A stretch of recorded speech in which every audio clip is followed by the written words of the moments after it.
आपको लखनऊ लेकर चलते हैं, जहां पर सीएम योगी आदित्यनाथ संबोधित कर रहे हैं।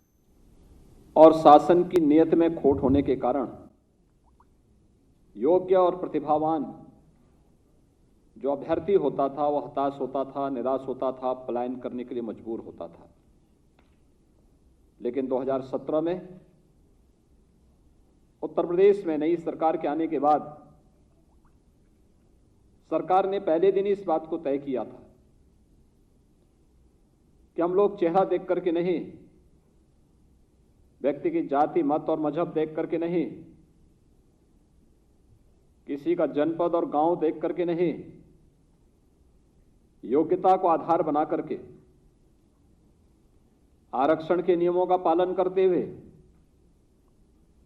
उत्तर प्रदेश के हर प्रतिभावान नौजवान को उत्तर प्रदेश के अंदर जीवन के प्रत्येक क्षेत्र में आगे बढ़ने का पूरा अवसर देंगे, उन्हें प्रोत्साहित करेंगे। और मुझे प्रसन्नता है कि विगत 4.5 वर्ष के दौरान हमारी सरकार ने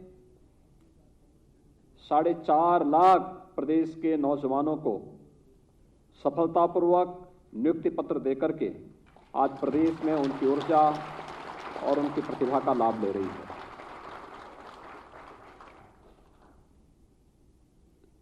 शासन की केवल एक अपेक्षा आप लोगों से है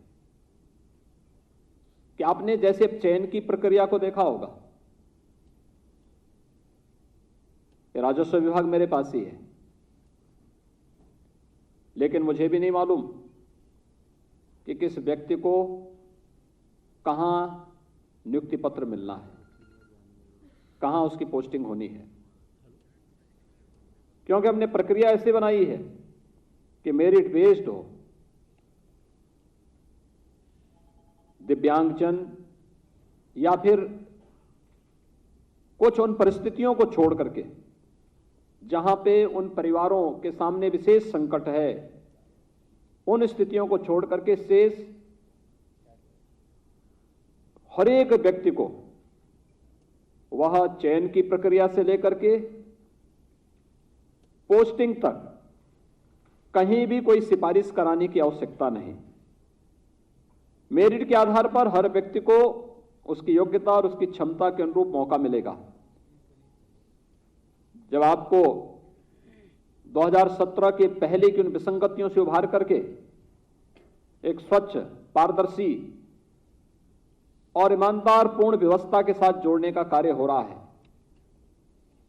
तो फिर शासन भी आपसे एक ही अपेक्षा रखता है कि इसी ईमानदारी पूर्वक, उसी स्वच्छ और पारदर्शी तरीके से अपने अपने कार्य क्षेत्र में अगर हर व्यक्ति कार्य करेगा तो उसके बेहतरीन परिणाम उत्तर प्रदेश के लिए आएंगे। उत्तर प्रदेश की 24 करोड़ नागरिकों के जीवन में खुशहाली लाने में उसकी बहुत बड़ी भूमिका होगी और इसके परिणाम सामने आए हैं। प्रदेश वही, तंत्र वही,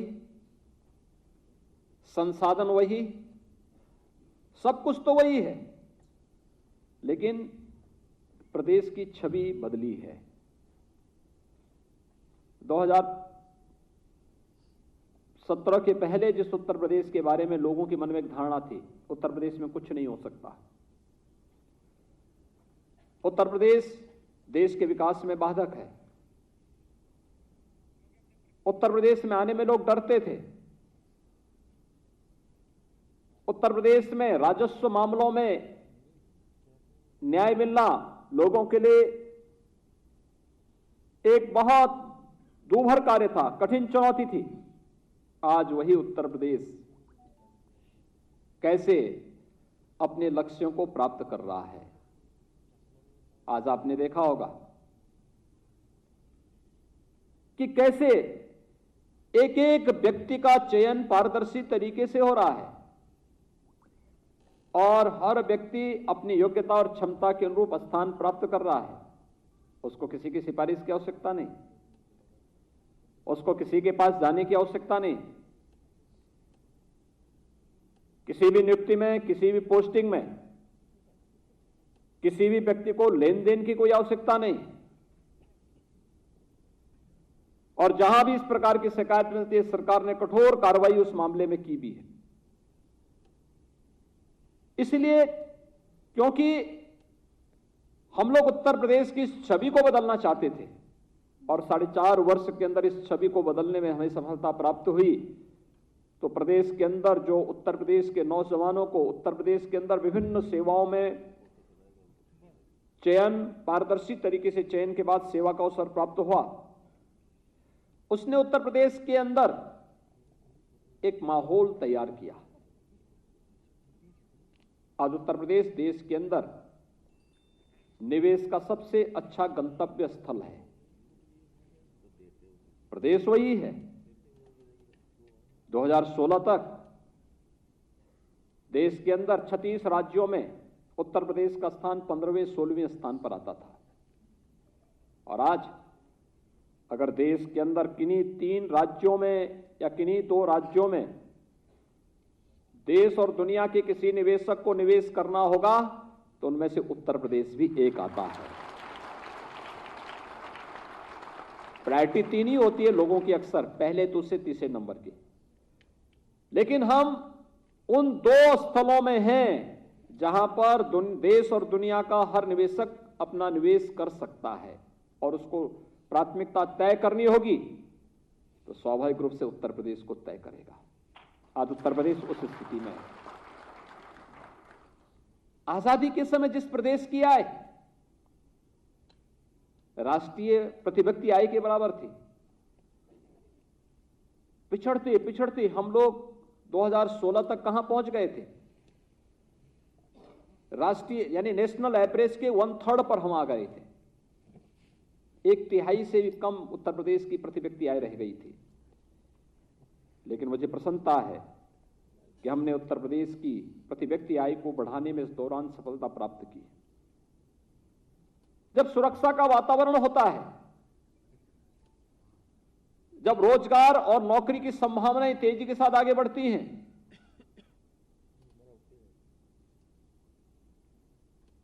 गवर्नमेंट सेक्टर हो या प्राइवेट सेक्टर, दोनों क्षेत्र में नौकरी और रोजगार की इन संभावनाओं को जब आगे बढ़ाया जाता है तो उसका असर मार्केट पर भी पड़ता है, बाजार पर पड़ता है, प्रतिव्यक्ति आय पर पड़ता है, विकास पर पड़ता है, और ये सभी एक दूसरे से जुड़े हुए हैं।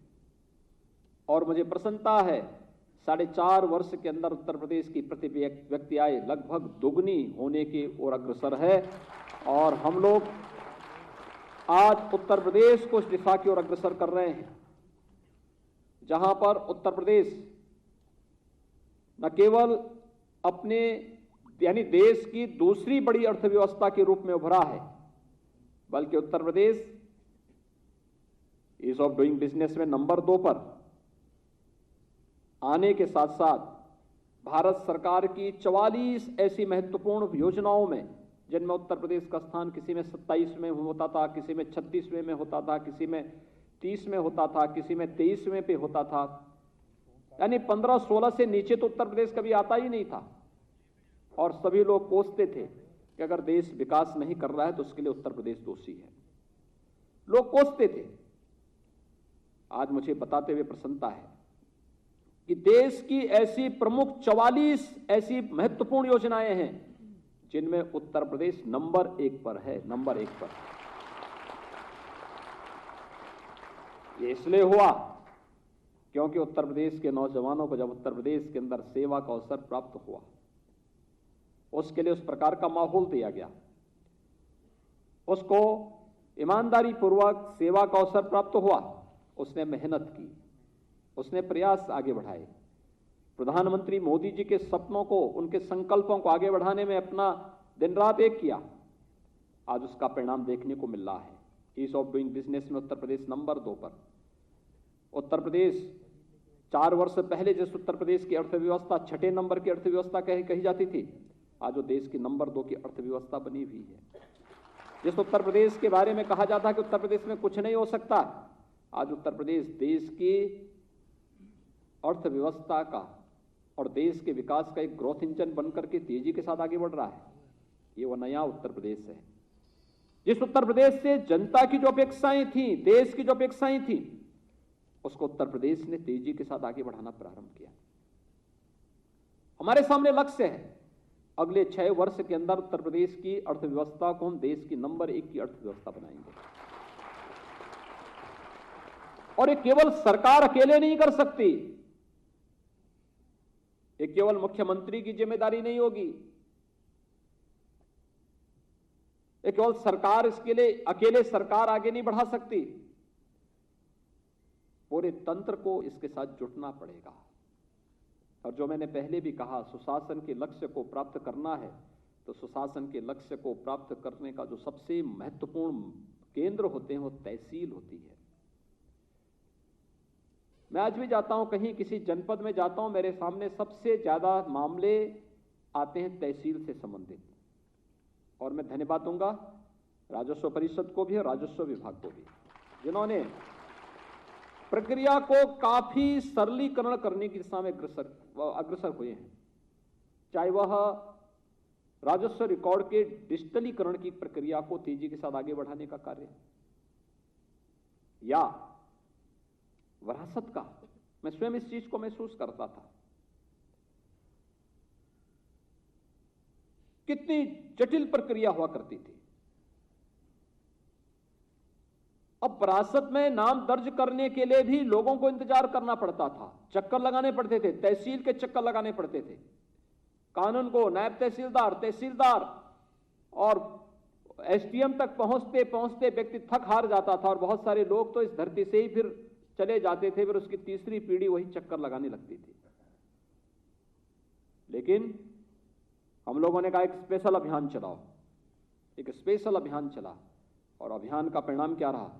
लगभग 13 लाख ऐसे मामले थे जिसको एक समय सीमा के अंदर विरासत के मामलों को दर्ज करवाने में राजस्व विभाग ने सफलता प्राप्त की।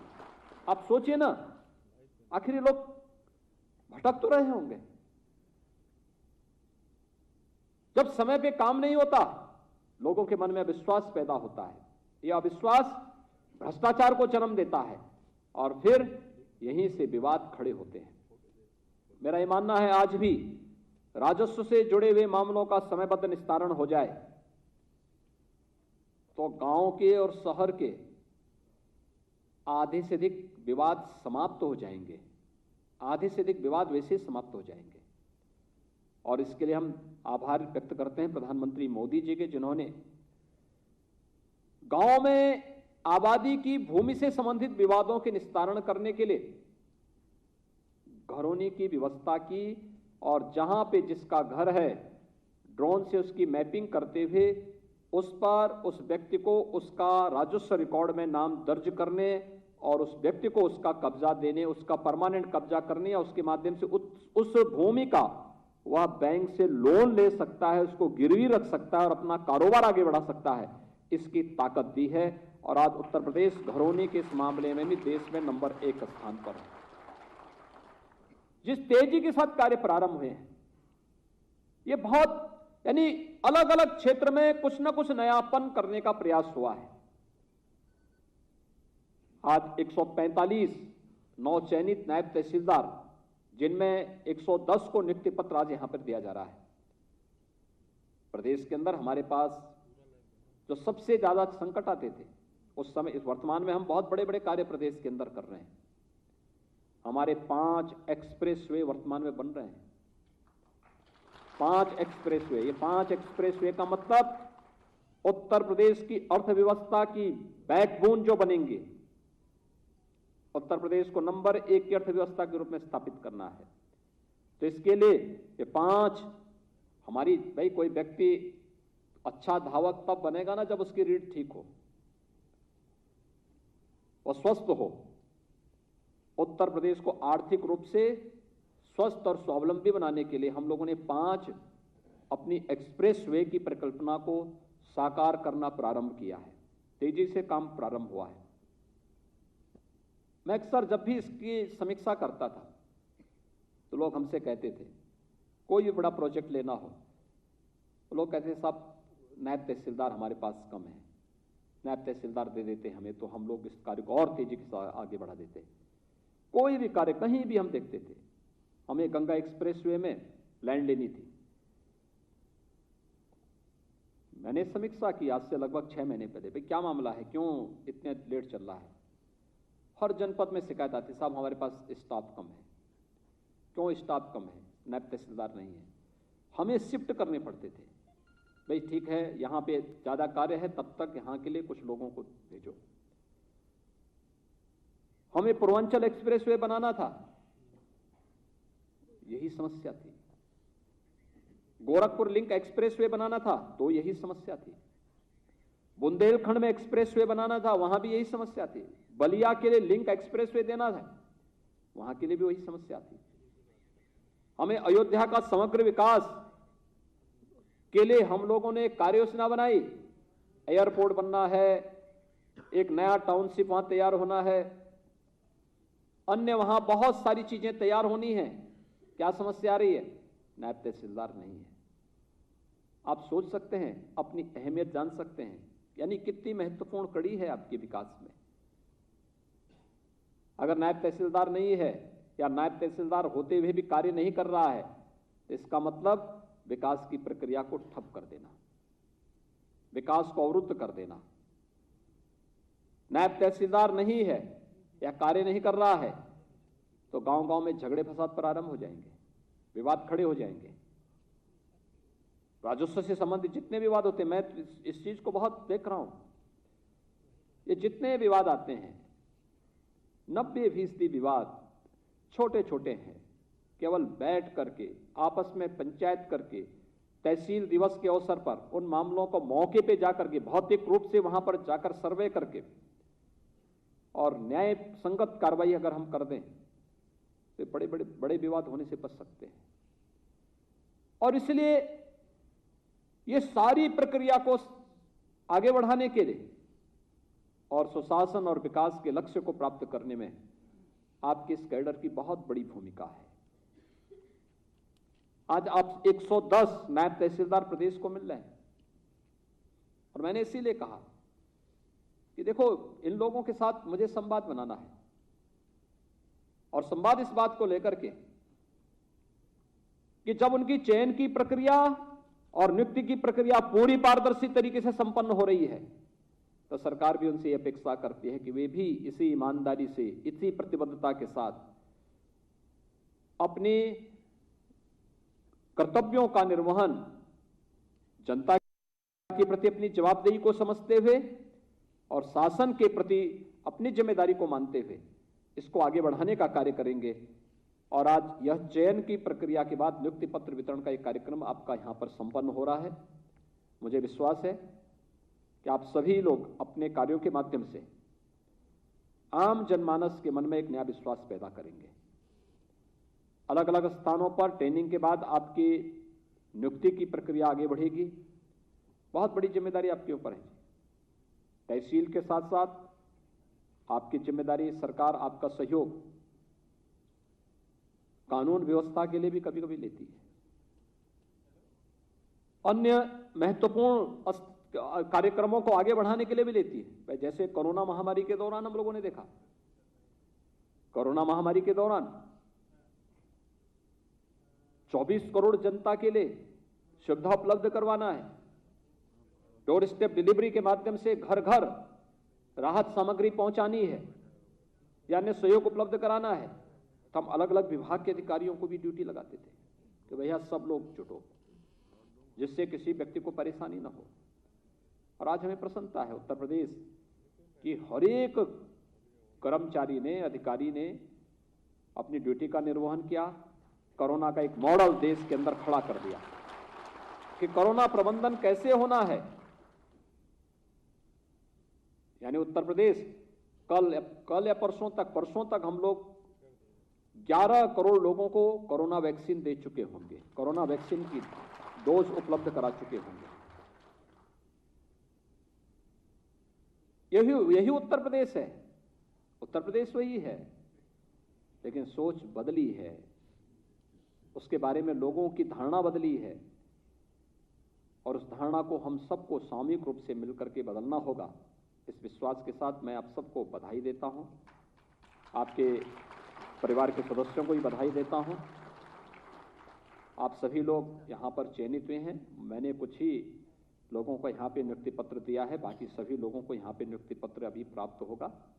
आप सभी लोग अपना नियुक्ति पत्र लेकर के आगे की प्रक्रिया राजस्व परिषद के द्वारा और राजस्व विभाग के द्वारा जिस तरीके से आगे बढ़ेगी, आप सभी लोग उसका पालन करेंगे इस विश्वास के साथ मैं एक बार फिर से उत्तर प्रदेश लोक सेवा आयोग को इस चयन की प्रक्रिया को समयबद्ध ढंग से आगे बढ़ाने के लिए हृदय से धन्यवाद देता हूं। आप सबके प्रति अपनी शुभकामनाएं देता हूं। पहले दिन से तय कर लीजिए कि पूरी ईमानदारी के साथ, पूरी कर्तव्य निष्ठा के साथ मुझे कार्य करना है, तो आपको आगे बढ़ने का अवसर प्राप्त होगा। एक लंबी दूरी तय कर पाएंगे।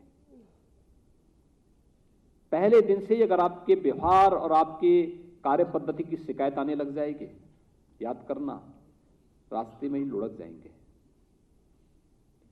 और उस प्रकार की स्थिति नहीं आनी चाहिए। पब्लिक के प्रति, जनता के प्रति जितना संवेदनशील बन सको, जितना संवेदनशील बन सको, उसका पुण्य आपको प्राप्त होगा। मेरिट के आधार पर मामलों का निस्तारण जितनी तेजी के साथ कर सको, वह आपकी कार्य पद्धति में निरंतर निखार लाएगा। आप इस फील्ड में पारंगत होंगे और जो भी व्यक्ति पहले चरण में जितनी मेहनत कर लेगा, आने वाले समय में उतना उसको राहत होता हुआ दिखाई देगा। क्योंकि नायब तहसीलदार से तहसीलदार बनेंगे, तहसीलदार से एसडीएम बनेंगे, एसडीएम से फिर मजिस्ट्रेट बनेंगे, एडीएम बनेंगे, और ये प्रक्रिया जैसे आगे बढ़ेगी वो बढ़ती जाएगी। आपके सामने ढेर सारे अवसर आएंगे आगे बढ़ने के, और आपको तय करना है कि आप अपनी इस प्रक्रिया को कहां तक लेके जाना चाहते हैं।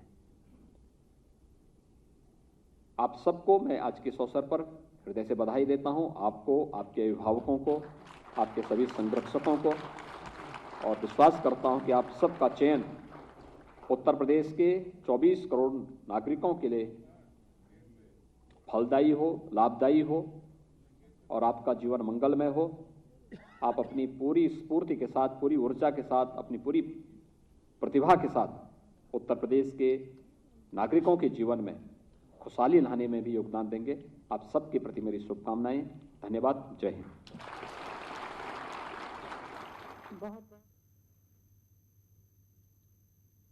तो योगी सरकार का मिशन रोजगार, और इसके तहत हम आपको बता दें कि उन्होंने नियुक्ति पत्र बांटे हैं। साथ ही साथ नायब तहसीलदारों को ये नियुक्ति पत्र बांटे गए। 110 अभ्यर्थियों को नियुक्ति पत्र बांटे गए हैं और लगातार उन्होंने यही कहा कि अपने काम को पूरी ईमानदारी के साथ करना चाहिए। साथ ही साथ सरकार ने जिस तरह के कामकाज किए उसकी बातें भी की कि किस तरह से अब नया उत्तर प्रदेश बन रहा है और इसमें तमाम तरह के काम हुए हैं जो लोगों को दिखाई दे रहे हैं। तो आज 110 अभ्यर्थियों को नियुक्ति पत्र बांटा है सीएम योगी ने।